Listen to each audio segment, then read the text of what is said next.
क्या चाहता है व्यापारी? आज हम पहुंचे हैं सोलन के इस शहर में, जहां पर हम बात करेंगे कि आखिरकार व्यापारियों के मुद्दे क्या हैं, उनकी समस्याएं क्या हैं।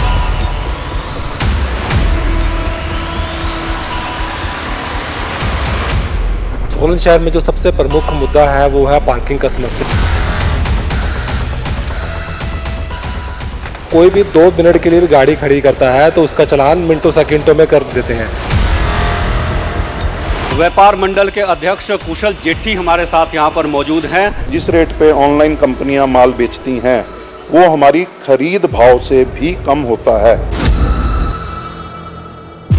ऑनलाइन भी चले पर हम भी चलें, ये ना हो कि सिर्फ ऑनलाइन ही उसका प्यारा बेटा है कि वो चलता रहे और ये बेटा खत्म हो जाए। आज जो सरकार घोषणाएं करती हैं, हमने सड़क बना दिए, पुल बना दिए, हॉस्पिटल बना दिए, स्कूल खोल दिए, कॉलेज खोल दिए, पॉलिटिकल पार्टी के कानों के अंदर बात जाए ताकि वो हमारी भी सुधरे।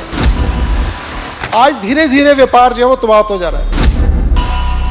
किसानों ने प्रदर्शन किया था, वहाँ पर 1 साल बैठे थे, तो केंद्र सरकार ने भी अपने 3 कृषि कानून वापस लिए थे। रिलायंस टाटा दूध ब्रेड बेचेगा, आलू प्याज सब्जी बेचेगा, तो वहाँ आम आदमी क्या करेगा यार? आम आदमी कहाँ जाएगा? अबानी है, वो लड़ाकू हवाई जहाज बनाए, बड़े बड़े डेवलपमेंट के काम करें यार। दूध ब्रेड बेचना तो कम से कम आम आदमी के पक्ष में रख देना। डिप्रेशन में चले जाएंगे, डिप्रेशन में जाने के बाद वो नशे करने शुरू कर देंगे। क्या ऑप्शन है हमारे पास? कोई सरकार इसके बारे में सोचती नहीं है। नहीं, व्यापार जो है, व्यापारी उस टाइम बिल्कुल परेशान है, कारोबार से बिल्कुल परेशान है। वो कारोबार है नहीं। मैं व्यापार मंडल में बैठ के बात होगा, इस मुद्दे पर कई बार बात होगा, पर सरकार कुछ भी नहीं कर रहा है इसको। देख सकते हैं ये यहाँ पर थोड़े से भावुक भी हो चुके हैं। मैं इनके साथ खड़ा हूँ। हम तो चाहते हैं ऑनलाइन शॉपिंग बंद हो, खड़ी बाजार बंद हो। जो बिल्कुल छोटे छोटे लोग बिना कहाँ से आ जाते हैं, बिना टैक्स दे के कारोबार करते हैं, जो रजिस्टर्ड दुकानदार है वो कहाँ जाएगा? क्योंकि नोटबंदी की वजह से भी व्यापारी वर्ग काफ़ी अधिक प्रभावित हुआ था। व्यापारी टैक्स देता है, व्यापारी सरकार से ना सड़क मांगता है ना कुछ। हम तो देते हैं सरकार को यार, लेने वाले थोड़े में। पिछले 5 साल सांसद रहा, उसको तो पता भी नहीं होना व्यापार होता क्या है। कभी आएगा, बैठेगा, पूछेगा, तब हम उसको बताएंगे ना। सर अगर पार्किंग ही नहीं होगी तो व्यापारी हमारा क्या बोलते हैं, कस्टमर आएगा कैसे? ऑनलाइन का ना एक और भी बात है कि ये ना स्कैम है। लेकिन उसके बाद जीएसटी ने ऐसी गर्दन में हाथ डाला दुकानदारों के। आज जीएसटी हमारे लिए एक मतलब सुसाइडल एक टैक्स बन चुका है हमारे लिए जीएसटी। यार एक व्यक्ति कमा रहा है 5% मेहनत करने के बाद, अपनी इन्वेस्टमेंट करने के बाद 5% कमा रहा है। सरकार बिना काम किए 28% कमा रही है, तो प्रॉफिटेबल कौन है? सरकार है कि व्यापारी है? प्रॉपर्टी बेच के, अपने घरवाली के गहने बेच के मैंने अपनी दुकान ली, और मुझे लगता नहीं आज तक कि पार्लियामेंट में भी 5 साल में कोई एक क्वेश्चन पूछा गया हो। समर न्यूज़ का धन्यवाद करता हूँ कि कम से कम किसी ने तो व्यापारियों के भी समस्या पूछने की कोशिश करी है। क्या चाहता है व्यापारी? द समर न्यूज़ के इस बेहद खास प्रोग्राम में आप सभी का स्वागत है। आज हम पहुंचे हैं सोलन के इस शहर में, जहां पर हम बात करेंगे कि आखिरकार व्यापारियों के मुद्दे क्या हैं, उनकी समस्याएं क्या हैं। हमारे साथ आज हमारे सहयोगी भूपेंद्र ठाकुर भी मौजूद हैं। सोलन शहर में व्यापारियों की समस्याओं को लेकर हम आज चर्चा करने जा रहे हैं, और हमारे साथ यहाँ का व्यापारी वर्ग आज जुड़ा है। इनकी क्या दिक्कतें हैं, वो चाहे पार्किंग की दिक्कत है, या फिर जीएसटी से संबंधित मामले हैं, या फिर अन्य शहर के जो लोकल मुद्दे हैं, उन तमाम मुद्दों को लेकर हम व्यापारियों से चर्चा करेंगे। अलग अलग यहाँ पर वर्गों के व्यापारी आज हमारे साथ जुड़े हैं। आज हम इनकी समस्याओं को जानेंगे, इनसे पूछेंगे। हमारा मकसद है इनकी आवाज़ को उठाना और सरकार तक पहुँचाना। तो सबसे पहले आप सभी का बहुत बहुत स्वागत है। सबसे पहले मेरा सवाल आपसे है पंकज वर्मा जी, जो कि व्यापार मंडल के महासचिव हैं। अगर सोलन शहर के व्यापारियों के मसलों की बात की जाए तो कौन सा ऐसा जो मुद्दा है, जो मुश्किल है, जो बर्निंग इश्यूज है सोलन शहर के? सोलन शहर में जो सबसे प्रमुख मुद्दा है वो है पार्किंग का समस्या। जो यहाँ पर लोग शॉपिंग करने आते हैं, परचेजिंग करने आते हैं अपनी गाड़ी में, उनके लिए परचेजिंग नहीं है, उनके लिए कोई भी पार्किंग नहीं है। और यहाँ पर पुलिस वाले बहुत एक्टिव हैं। कोई भी 2 मिनट के लिए भी गाड़ी खड़ी करता है तो उसका चालान मिनटों सेकंडों में कर देते हैं, जो कि अच्छी बात है। परंतु उससे पहले उनको जगह जगह पे पार्किंग प्रोवाइड करनी चाहिए, फिर चालान की ओर ध्यान देना चाहिए। सबसे बर्निंग मुद्दा सोलन का तो पार्किंग का ही है। जी, आपके नज़रिए से कौन सा ऐसा सोलन का जो मुद्दा है जो बहुत ज़्यादा बर्निंग है? व्यापारियों के लिए मुद्दा तो सेम ही है, प्रॉब्लम्स तो सेम ही है। पार्किंग है, जैसे डीसी ऑफिस के पास पार्किंग बनी हुई है, सिर्फ उसको स्टार्ट करना है, लेकिन वो भी स्टार्ट नहीं हो पा रही। उसके लिए भी मेरे ख्याल 2 साल से ऊपर वो पार्किंग बनी हुई है, लेकिन स्टार्ट नहीं होगा। दूसरा मुद्दा है रोज़गार। रोज़गार में आज ऑनलाइन के कारण हमें जो व्यापार में कंपटीशन फेस करना पड़ता है, वो एक बहुत बड़ी समस्या है। आज की डेट में जिस रेट पे ऑनलाइन कंपनियां माल बेचती हैं, वो हमारी खरीद भाव से भी कम होता है। ऐसे में दुकानदार क्या करे?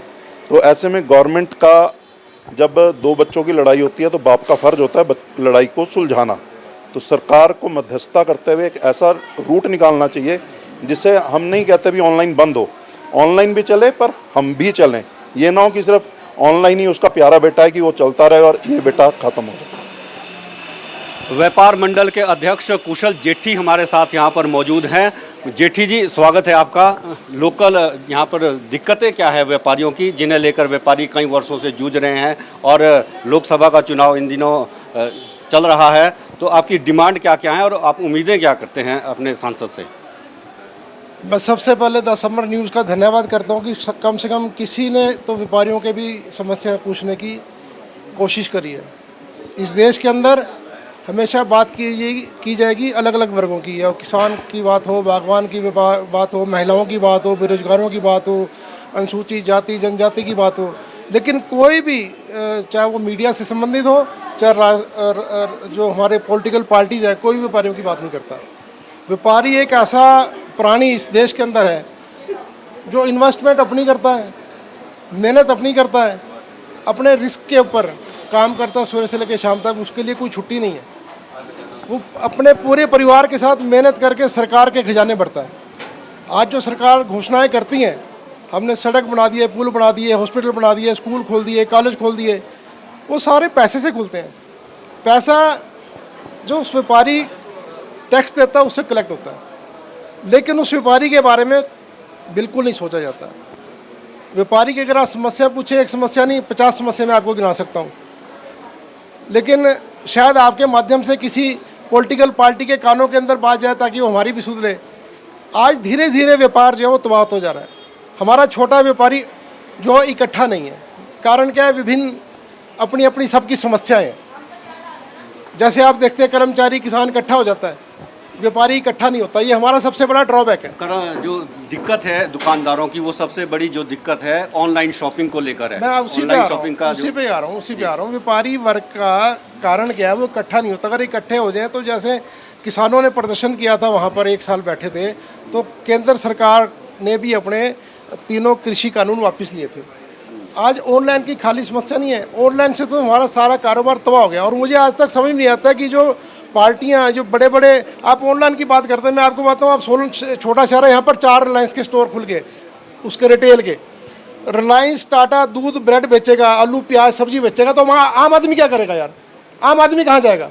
सरकार को एक पॉलिसी बनानी चाहिए कि जो बड़े बड़े औद्योगिक घराने हैं, रिलायंस है, टाटा है, अंडानी है, अबानी है, उनको बड़े बड़े उद्योग दें, वो एयरक्राफ्ट बनाएं, वो लड़ाकू हवाई जहाज बनाएं, बड़े बड़े डेवलपमेंट के काम करें। यार दूध ब्रेड बेचना तो कम से कम आम आदमी के पक्ष में रख देना। ऑनलाइन कारोबार, आज इतनी बड़ी बड़ी कंपनियां ऑनलाइन कारोबार के अंदर है, उसका जैसे मेरे भाई ने बात करी, हम उसको कम्पीट कभी नहीं कर सकते। मैंने 12 आर्टिकल लेने हैं, तो जो ऑनलाइन वाला है वो 12,000 आर्टिकल लेगा यार, नेचुरली उसको सस्ता मिलेगा। मैं उसको कैसे कम्पीट कर सकता हूँ?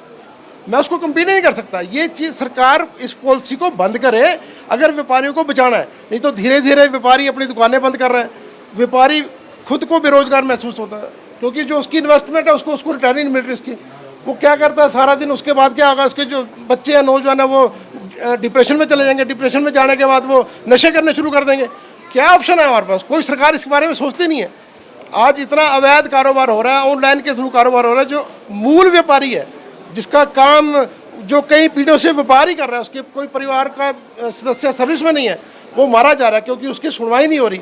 और व्यापार धीरे धीरे खत्म हो रहा है, चाहे ऑनलाइन के जरिए व्यापार हो, चाहे बड़े बड़े जो औद्योगिक घराने वो रिटेल के सेक्टर में आ रहे हैं, उसके कारण व्यापार खत्म हो रहा है। इस करके सरकार को कुछ सोचना चाहिए, अन्यथा जो है ये कैटेगरी जो है धीरे धीरे समाज के अंदर से खत्म हो जाएगी। और ये जो व्यापार भी है, ये या रिलायंस वाले करेंगे या फड़ी वाले करेंगे, तो बीच का तबका तो गायब हो जाएगा, मुझे लगता है इसमें से। जेठी जी, थोड़ी देर में फिर आपके साथ जुड़ेंगे। कुछ और व्यापारी भी हमारे साथ यहाँ पर मौजूद हैं। कुछ और भी यहाँ पर हमारे साथ व्यापारी मौजूद हैं जिनसे हम सवाल करेंगे। देखिए, चुनाव भी चल रहे हैं और आप क्या चाहते हैं कि यहाँ से जो भी सांसद चुनकर दिल्ली जाएगा, किस तरीके की नीतियाँ जो हैं वो आपके लिए, व्यापारियों के लिए यहाँ पर लेके आए? क्योंकि देखिए, केंद्र का ये चुनाव है और केंद्र सरकार की ओर से कई जो तमाम नीतियाँ होती हैं और जो उनकी जितनी भी पॉलिसीज़ होती हैं उनका सीधा प्रभाव व्यापारियों के व्यापार पर पड़ता है। तो क्या कुछ आप चाहते हैं कि किस तरीके की नीतियाँ आपके लिए लाई जाए? मैम थोड़े से तो जो टैक्स वगैरह है ना, उनको थोड़ा सा कम किया जाए। और आप कुछ कहना चाहेंगे? मैम व्यापार जो है, व्यापारी इस टाइम बिल्कुल परेशान है, कारोबार से बिल्कुल परेशान है लोग, कारोबार है नहीं। अब के लोग व्यापारी बाहर से भी आ रहे हैं, जो बिना टैक्स के लोग बेच के माल जा रहे हैं, ठीक है ना जी, उस पर कोई कार्रवाई नहीं हो रही है।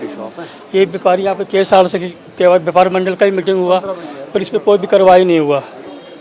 पर हमारे वो जो कॉम्प्लेक्स के लोग कारोबार पे फ़र्क पड़ रहा है, काम इस टाइम जीरो है, लोग परेशान है। ऑनलाइन का भी बहुत मार है मैम।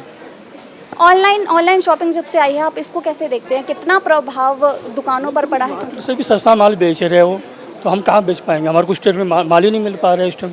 आपको क्या लगता है कि सरकार को इसके लिए क्या करना चाहिए? तो मैम कई बार इसके आवाज़ उठाया, पर सरकार इस पर कुछ भी नहीं कर पा रही। कुछ भी नहीं कर पा रही। आपने आवाज़ उठाई इसके लिए? कई बार मैं व्यापार मंडल में बैठ के बात होगा, इस मुद्दे पर कई बार बात होगा, पर सरकार कुछ भी नहीं कर रहा है इसको। देख सकते हैं ये यहाँ पर थोड़े से भावुक भी हो चुके हैं। तो आपने, ठीक है, व्यापार मंडल के साथ बैठकर आपने कई दफ़ा इसको यहाँ पर हम अध्यक्ष से भी बात करेंगे। आपका इस पर क्या कहना है? जिस तरीके से कह रहे हैं कि जो ऑनलाइन शॉपिंग हो रही है, भावुक भी वो वहाँ पर हो चुके हैं, क्या कहना चाहिए? मैं इनके साथ खड़ा हूँ। हम तो चाहते हैं ऑनलाइन शॉपिंग बंद हो। हमने तो कई बार सरकार से बात करी है, प्रशासन से बात करी है, हमने कई बार इनसे कहा कि ऑनलाइन शॉपिंग को बंद किया जाए। ये क्या मतलब है यार, क्या औचित्य है? आप इस देश में रोजगार नहीं दे सकते? कम से कम जो अपना क्रिएट रोजगार एक व्यक्ति कर रहा है उसको तो रोजगार करने देना। लेकिन कुछ सरकार सुनती नहीं। तभी तो मैंने आपको कहा कि चलो कोई मीडिया हाउस तो आया हमारी बात सुनने के लिए, शायद आपके माध्यम से सरकार तक हमारी बात पहुंचे। ऑनलाइन बंद हो, फड़ी बाजार बंद हो। जो बिल्कुल छोटे छोटे लोग बिना कहाँ से आ जाते हैं, बिना टैक्स दे के कारोबार करते हैं। जो रजिस्टर्ड दुकानदार है वो कहाँ जाएगा? वो किराया भी दे रहा है, वो बिजली का बिल भी भर रहा है, वो शॉप एक्ट का लाइसेंस भी बना रहा है, वो सरकार को जीएसटी भी दे रहा है। जो व्यक्ति नंबर 1 का बिजनेस कर रहा है और जो नंबर 2 का बिजनेस कर रहा है, इसको तो सरकार को काम करेगा ना, ये सरकार का प्रशासन काम करेगा। इसमें आम आदमी तो कुछ काम नहीं कर सकता। हम तो हर तरह से दबे हुए हैं। हर तरफ से हमारे को जो है दबाया जा रहा है। वो दबाया क्यों जा रहा है मुझे समझ नहीं आती। हम सरकार से कुछ मांग नहीं रहे। व्यापारी टैक्स देता है, व्यापारी सरकार से ना सड़क मांगता है ना कुछ सुविधाएं मांगता है। हम तो देते हैं सरकार को यार, लेने वाले थोड़े में। लेकिन आप हमारी कम से कम मदद तो कर सकते हैं, हमारी सुनवाई तो हो सकती है ना। क्यों बाकी वर्गों की सुनवाई तो तुरंत होती है, लेकिन हमारी कोई सुनवाई नहीं होती। इस करके हम चाहते हैं कि हमारी सुनवाई भी हो जाए। अभी जो यहाँ पर इससे पहले जितने भी सांसद बनकर जा चुके हैं, क्या कुछ उनकी ओर से नीतियाँ जो हैं वो व्यापारियों के लिए बनाई गई हैं? और क्या चाहते हैं आपकी अभी जो सांसद बनकर जाएगा, क्या? मैडम 0/0 कोई भी सांसद जो पिछले 5 साल सांसद रहा उसको तो पता भी नहीं होना व्यापार होता क्या है। उसको पता ही नहीं है कि व्यापारी की क्या समस्या है। कभी आएगा, बैठेगा, पूछेगा, तब हम उसको बताएंगे ना। कभी आएगा, 5 साल मेंबर ऑफ पार्लियामेंट रहे आप, आज पार्लियामेंट के इलेक्शन में आप वोट मांग रहे हो, किस मुद्दे के ऊपर मांग रहे हो? किस मुंह लेके हमारे पास आ रहे हैं? आ सारे हाथ जोड़ रहे हैं, लेकिन उस जोड़ने का फायदा क्या है? 5 साल के बाद आप फिर नहीं दिखोगे।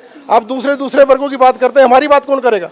एक बात आज तक हमारे से ना कोई मीटिंग की गई, आज तक ना हमारे से पूछा गया, और मुझे लगता नहीं आज तक कि पार्लियामेंट में भी 5 साल में कोई एक क्वेश्चन पूछा गया हो। तो स्थानीय दुकानदार हमारे साथ मौजूद हैं। सोलन शहर का माल रोड, जहां पर पार्किंग सबसे बड़ा मुद्दा है। पार्किंग शहर के माल रोड पर नहीं है, जिसकी वजह से व्यापारियों का जो व्यापार है सबसे अधिक प्रभावित हो रहा है। तो क्या कहेंगे आप, कितना प्रभावित हो रहा है? क्योंकि माल रोड है, पार्किंग कहीं है नहीं, अगर किसी को रुकना है तो उसका चालान कट जाता है तुरंत। सर अगर पार्किंग ही नहीं होगी तो व्यापारी हमारा क्या बोलते हैं, कस्टमर आएगा कैसे? वो तो घर में ही परचेजिंग करना ईजी समझेगा ना। और मैं आपको एक चीज़ और बताता हूँ, ऑनलाइन का ना एक और भी बात है कि ये ना स्कैम है। अब हमारे क्या बोलते हैं, कई हमारे स्टाफ ने भी, हमारी खुद के स्टाफ ने भी चीज़ें मंगवाई, लेकिन उनको ना चीज़ दूसरी आई।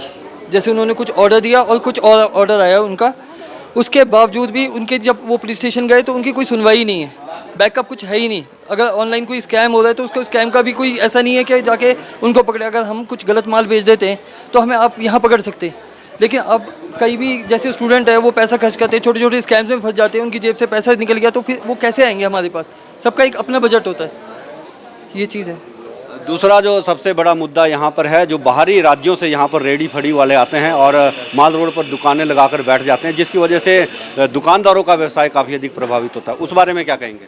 देखिए कोई भी अगर कारोबार कर रहा है, कोई अपने शहर से दूसरे शहर जाता है, ऐसा कोई नहीं है कि कोई व्यापारी हमेशा अदल बदल कर, हम भी कहीं से माल लाते हैं, कहीं से बेचते हैं, लेकिन ये होना चाहिए कि सबके पास थोड़ा सा ऐसा टैक्सीज होने चाहिए थोड़े बहुत कि दुकानदार और उसमें मतलब थोड़ा सा फ़र्क रहे, क्योंकि हम किराया दे के बैठ रहे हैं, वो बिना किराए के बैठ रहे हैं। तो हमारा की चीज़ें होंगी कि उनको थोड़ा सा ऐसा है कि कमेटी को देना चाहिए, दुकानें दें उनको, या दुकानें लेके पर यहाँ बंद होनी चाहिए, क्योंकि हम रेंट पे करते हैं, हम अपनी दुकानें परचेज़ करते हैं, तो हमारा माल थोड़ा सा महंगा हो जाएगा। लेकिन अगर आप उनको हटाएंगे, एक तो सोलन शहर खूबसूरत बनेगा और ऊपर से क्या होगा, पार्किंग की फैसिलिटी और जगह मिलेगी हमें। जी धन्यवाद। कुशल जेठी जी के पास चलेंगे फिर से। जीएसटी बड़ा मुद्दा रहा है हमेशा से, बीते 10 वर्षों से 2 चुनाव हो चुके हैं बीजेपी के टाइम में, और जो है जीएसटी को लेकर व्यापारी काफ़ी परेशान रहे हैं। अब क्या दिक्कतें आ रही हैं जीएसटी को लेकर? पहले इस प्रदेश के अंदर सेल टैक्स था, सेल टैक्स के बाद वैट आया। जब वैट आया तो हमारी डिपार्टमेंट्स ने हमारी मीटिंग्स के लिए हमारे को बड़ा समझाने की कोशिश करी वैट क्या है। मुझे लगता है जब तक दुकानदार समझे तब तक वैट हट कर जीएसटी आ गया। और मैं आपको चैलेंज से कहता हूँ कि आज तक डिपार्टमेंट के कर्मचारियों को वैट समझ में नहीं आया आज तक। उसके बाद जीएसटी आ गया। जीएसटी इतना कॉम्प्लिकेटेड है, इतना ही इसमें मेरे ख्याल 1000 अमेंडमेंट तो सरकार ही कर चुकी है इसके ऊपर। 1000 अमेंडमेंट जीएसटी के ऊपर कर चुकी है। जब जीएसटी की चर्चा हुई थी तो सारे दुकानदारों ने, व्यापारियों ने सोचा था कि यार अब हमारे को टैक्सों से मुक्ति मिल गई। हमने ये सोचा कि सिर्फ एक बार टैक्स देंगे, उसके बाद हम छूट जाएंगे, उसके बाद हमारे को कुछ करने की जरूरत नहीं है, जब शुरू में जीएसटी की चर्चा चली थी। लेकिन उसके बाद जीएसटी ने ऐसी गर्दन में हाथ डाला दुकानदारों के। आज जीएसटी हमारे लिए एक मतलब सुसाइडल एक टैक्स बन चुका है हमारे लिए जीएसटी। पहले पोजीशन ये थी, जब सेल टैक्स था तो कोई भी दुकानदार माल परचेज करता था, परचेज करने के बाद बेचता था, बेचने के बाद टैक्स देता था।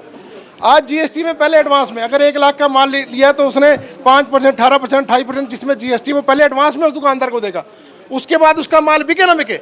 आज सबसे बड़ी मतलब संगति इसमें मैं बोलता हूँ कि एक दुकानदार कमा रहा है 5% जीएसटी से, सरकार बिना काम किए 15, 18 और 28% कमा रही है। सरकार को काम नहीं कर रही, 18 और 28% कमा रही है। पिछले दिनों मैंने एक सोशल मीडिया में देखा कि हमारे देश की वित्त मंत्री बॉम्बे में स्टॉक एक्सचेंज में गई थी, तो वहाँ बड़े बड़े बुद्धिजीवी और आर्थिक सलाहकार उस मीटिंग में थे। उसमें एक व्यक्ति ने क्वेश्चन पूछा, बड़ा वो इकोनॉमिक का स्पेशलिस्ट था। उसने कहा मैडम मैं आपसे क्वेश्चन पूछना। तो उसने बोला बोलिए। उसने बोला मैडम मैं अपने पैसे से अपना कारोबार कर रहा हूँ, मैंने किसी से मदद नहीं ली, ना सरकार ने मदद करी, ना मैंने किसी से मोल ली। मैंने अपने प्रॉपर्टी बेच के, अपने घरवाली के गहने बेच के मैंने अपनी दुकान ली। उसके बाद मैंने अपने उधार लेके उसमें सामान डाला, उससे पहले मैंने उसको जीएसटी अदा करी, उस सामान को मैंने बेचा, मैंने कुछ पैसा कमा के सरकार को टैक्स दे के मैंने पैसा 50 लाख रुपए बैंक में जमा कर दिया। उसके बाद मैंने उसकी प्रॉपर्टी ली 50 लाख की, उस प्रॉपर्टी में 11% फिर मेरे को जो है वो उसका प्रॉपर्टी का टैक्स भरना पड़ा। तो इसमें जिम्मेवार कौन है? तो मैडम इस देश की वित्त मंत्री के पास इसका कोई आंसर नहीं था। यार एक व्यक्ति कमा रहा है 5% मेहनत करने के बाद, अपनी इन्वेस्टमेंट करने के बाद 5% कमा रहा है, सरकार बिना काम किए 28% कमा रही है। तो प्रॉफिटेबल कौन है, सरकार है कि व्यापारी है? व्यापारी अपने सारे रिस्क लेकर कमाता है वैसे 5, 10, 15%, और सरकार कमा रही है 18-28%। तो देश में क्या चल रहा है? क्या है कि जीएसटी आ रही है। आज जीएसटी तो ये थोड़े टाइम के बाद अगर ये जीएसटी लागू रही तो आने वाले 5 सालों में देखना इसका असर क्या हो गया। व्यापार खत्म हो जाएगा, व्यापारी खत्म हो जाएगा। पंकज वर्मा जी, नोटबंदी को लेकर आप क्या कहेंगे? क्योंकि नोटबंदी की वजह से भी व्यापारी वर्ग काफ़ी अधिक प्रभावित हुआ था। जी, पहले जो था मैक्सिमम व्यापार जो होता था वो कैश में ही होता था, कैश में ही लेन देन होता था। उस समय व्यापारियों के पास काफ़ी पैसे जो है कैश में पड़े थे, वो उनको समय रहते चेंज नहीं करवा पाया, उसकी वजह से व्यापारी काफ़ी दिक्कत में तो आया ही है।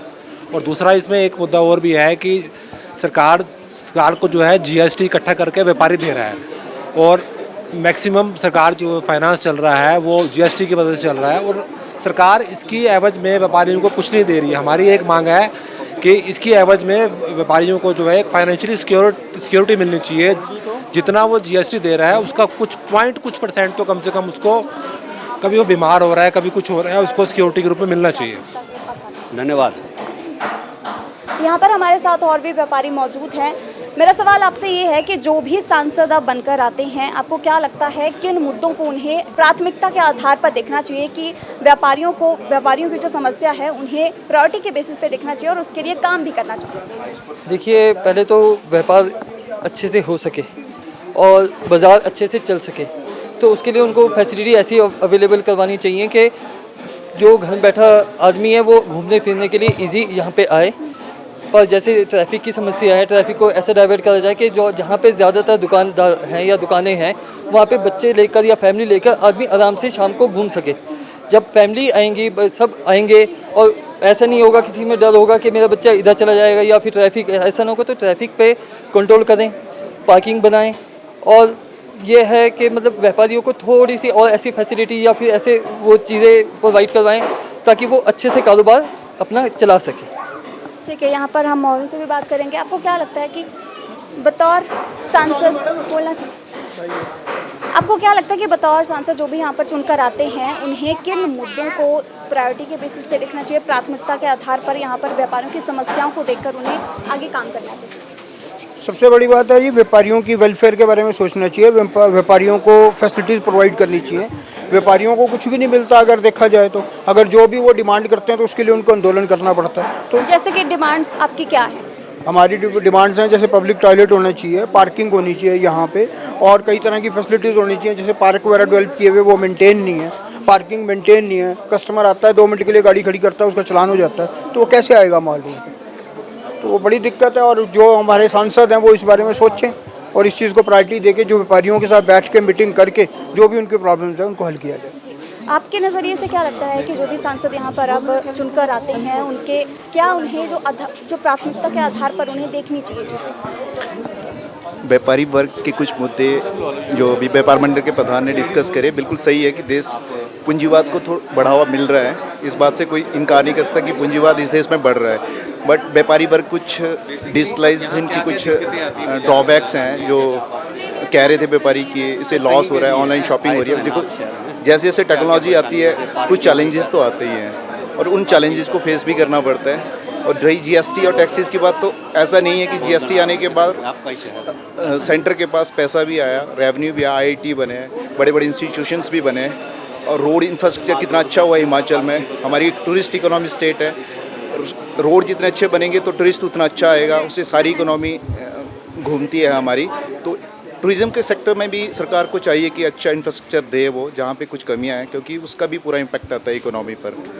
इससे पीछे जितने भी सांसद रहे हैं टूरिज़्म के बेसिस पर अगर देखा जाए तो क्या कुछ वो यहाँ पर नई जो है डेवलपमेंट यहाँ पर हुई है या नहीं हुई, किस तरीके से देखते हैं आप? जो यहाँ पे जिससे पहले जितने भी सांसद रह चुके हैं, क्या कुछ उनकी ओर से यहाँ पर विकास के कार्य करवाए गए? देखो टूरिज़्म के मामले में मेरा दोनों ही सरकारों से इसमें कोई फेयर एक विज़न होता है। तो मोदी गवर्नमेंट का कुछ तो दिखता है कि रोड जो चाहिए, जो भी टूरिस्ट आएगा वो सबसे पहले उसको घुमावदार सड़कें हैं हिमाचल में, तो रोड्स पे काफ़ी अच्छा काम किया है बीजेपी गवर्नमेंट में। और इससे क्या होता है, इससे काफ़ी फ़र्क पड़ता है। तो आने वाली सरकारों को भी इस पर काफ़ी सोचना चाहिए और टूरिज़्म के क्षेत्र में काम करना चाहिए, तो काम करने की बहुत सारी ज़रूरत है। जी धन्यवाद। यहाँ पर हमारे साथ और भी व्यापारी मौजूद हैं। मेरा सवाल आपसे ये है कि आप किस तरीके से देखते हैं कि जो भी सांसद अब यहाँ पर चुनकर आते हैं, क्या उनके यहाँ पर जो प्राथमिकता के आधार पर उनके होनी चाहिए कि हमने ये व्यापारियों के लिए यहाँ पर ये चीज़ें करवानी है? क्योंकि व्यापारियों की जिस तरीके से देखा जा रहा है रोष काफ़ी है। रोष मैडम इसलिए है कि जब अर्निंग कम हो जाती है तो उसके लिए मैंने जैसे अभी बोला भी ऑनलाइन और ऑफलाइन, जैसे एक ही बाप के 2 बेटे हैं। अब इसमें एक मैं एग्जांपल से बात को समझाना चाहूँगा। होटल इंडस्ट्री में, रेस्टोरेंट इंडस्ट्री में हर वर्ग के लिए अलग तरह का होटल है। जिसने बिल्कुल कम पैसे में खाना है वो रेडी पे खा लेता है, जिसके बाद थोड़े पैसे ज़्यादा हैं वो रेस्टोरेंट में जाता है, उससे ज़्यादा पैसे हैं वो 3 स्टार में, उससे ज़्यादा 4 में, और जिसको बहुत ज़्यादा लग्जरी चाहिए वो जाता है 5 स्टार में। यदि वो 5 स्टार में जाके खा सकता है तो इसी ढंग से सरकार एक ऐसा नया सिस्टम लाए, मतलब एक मेरा सुझाव है, आगे सही लगता है या नहीं, कि जिसको ज़्यादा कन्वीनियंस चाहिए, ऑनलाइन में हर कोई कहता है भी ऑनलाइन से कन्वीनियंस है, तो उसमें एक गवर्नमेंट नया टैक्स कह सकते हैं कन्वीनियंस टैक्स लाए, और जिससे कि हमारे और ऑनलाइन के रेट में थोड़ा फ़र्क आए, तो जिसके कारण हम सस्ते होने के कारण हमारा भी काम चले और जिसको कन्वीनियंस चाहिए वो एक्स्ट्रा चार्जेस दे और कन्वीनियंस ले। अदरवाइज आज की डेट में वो कन्वीनियंस भी उसको मिल रही है और सस्ता भी उसको मिल रहा है, तो हमारी तो वैल्यू फिर ख़त्म हो जाती है ना। एक बार फिर आखिरी बार हम रुक करेंगे कुशल जेठी जी का। मेरा सवाल आपसे ये है आखिरी कि आपको क्या लगता है, सुझाव आपकी ओर से क्या है जो भी सरकार, जो भी सांसद यहाँ पर अब बने? मेरा सुझाव आपके माध्यम से ये रहेगा जो भी सरकार केंद्र में बने या प्रदेश में सरकार है कि जो व्यापारी जीएसटी देता है उसके कुछ परसेंटेज तय कर ले, 3%, 2%, 3% वो व्यापारी कल्याण बोर्ड बनाए, उसका व्यापारी कल्याण बोर्ड बनाए, उसके माध्यम से व्यापारी के वेलफेयर में खर्च हो। देखो किसी भी व्यापारी को आफ्टर रिटायरमेंट तो सबकी होती है, बुजुर्ग तो व्यापारी भी होता है, कर्मचारी भी होता है, कर्मचारी को पेंशन मिलती है, व्यापारी को कुछ नहीं मिलता। हम चाहते हैं कि जितना व्यापारी ने टैक्स सरकार को दिया हो उसका कम से कम 2% सरकार रख ले, 2% हम दे देंगे, 4% इकट्ठा हो गया, आप उम्र तय कर लें 60 साल या 62 साल के बाद वो 4% व्यापारी को घर बैठे मिलेगा, जितना टैक्स दिया उसका percentage according to his investment. और दूसरा, व्यापारी के घर में अगर कोई बीमार हो जाए, देखो वहीं बात आ गई, हम ये नहीं कहते किसी को उसको मिल रहा है उसको नहीं मिलना चाहिए, उसको भी मिले लेकिन हमें मिले। आप कर्मचारी वर्ग को सारी सुविधाएं मिलेगी, उसको मेडिकल रिमबर्समेंट भी मिलेगा, उसको मेडिकल एड भी मिलेगी, सारी सुविधाएं उसको सरकार देती है, आफ्टर रिटायरमेंट भी देती है। हमारे को कम से कम मेडिकल फैसिलिटी तो सरकार दे, सरकार मेडिकल फैसिलिटी दे, सरकार वेलफेयर कल्याण बोर्ड बनाए, हमारे बच्चों के भविष्य के बारे में कुछ सोचे सरकार। तो इसको सरकार ये चीज़ें हैं, और हमारे को क्या चाहिए, और हमारे को सरकार से कुछ नहीं चाहिए, लेकिन कम से कम जो हमारा कारोबार कम हो रहा है उस कार्यक्रम का उसको व्यापार को बढ़ाने के लिए क्या उपाय हो सकते हैं, सरकार हमारे से बात करें, हम सुझाव देंगे क्यों व्यापार कम हो रहा है। अब व्यापार बढ़ेगा तो सरकार का जीएसटी कलेक्शन और बढ़ेगा। अभी आप देखते होंगे कि हर 3 महीने बाद आते हैं, महीने बाद आता है कि सरकार के जीएसटी में इतनी ग्रोथ आई। वो ग्रोथ क्यों आई कि मैं जो बता रहा कि पहले जब सेल टैक्स होता था, सेल टैक्स में हम सामान लेके माल बेच के तब टैक्स देते थे। अब जितना हम सामान खरीदते हैं पहले जीएसटी देते हैं, हम उसको एडवांस में चलेगा तो उसको सरकार के खजाने भर रहे हैं, भरे सरकार के खजाने, हम भरने वाले बैठे, हम कभी भी सरकार के आगे ऐसे नहीं करेंगे, हम भगवान हमारे को ऐसे ही रखे, देने वाले बने रहे हम। लेकिन हमारी जो आफ्टर रिटायरमेंट हमारी सरकार कुछ वेलफेयर की स्कीम लागू करे, जिसमें मैंने बोला कि हमारे को पेंशन लागू करे, हमारे मेडिकल के बारे में सरकार ध्यान में दे। व्यापार मंडल के अध्यक्ष कुशल जेठी हमारे साथ मौजूद थे। महासचिव पंकज वर्मा से हमने बात की। तमाम सोलन के व्यापारियों से लोकल मुद्दों को लेकर भी बात हुई और नेशनल मुद्दों को लेकर भी। जो सबसे बड़ा जो मुद्दा है वो जीएसटी को लेकर है। जीएसटी को लेकर व्यापारी वर्ग काफ़ी अधिक परेशान है। और दूसरा जो सबसे बड़ा मुद्दा है वो ऑनलाइन शॉपिंग का है। ऑनलाइन शॉपिंग की वजह से छोटा दुकानदार मारा जा रहा है, उनका व्यापार लगभग ठप हो चुका है। और तीसरी जो दिक्कत है सोलन शहर की, अगर हम लोकल मुद्दों को लेकर बात करें तो पार्किंग की यहाँ पर बड़ी समस्या है। इसके अलावा अगर हम रेडी फड़ी वाले हैं जो बाहर से आते हैं, दिल्ली, पंजाब, हरियाणा, यूपी सहित कई राज्यों से यहाँ पर रेडी फड़ी वाले आकर अपना व्यापार कर रहे हैं, वो उनसे भी जो है लोकल दुकानदारों का व्यवसाय जो है प्रभावित हो रहा है। तो ये थे हमारे साथ सोलन शहर के अलग अलग वर्गों के व्यापारी, जहां पर हमने उनसे बात की। और सोलन शहर के व्यापार मंडल के अध्यक्ष के साथ हमने, महासचिव के साथ, उनके साथ भी हमने यहाँ पर बात की। यहाँ पर हमने उनकी मुसीबतें, जो भी उन्हें यहाँ पर दिक्कतें हैं, वो जानने की कोशिश की। व्यापारियों के जो भी यहाँ पर उनकी आवाज़ है वो सरकार तक पहुँच सके। द समन न्यूज़ के लिए मुगल के साथ मैं शगुन कश्यप।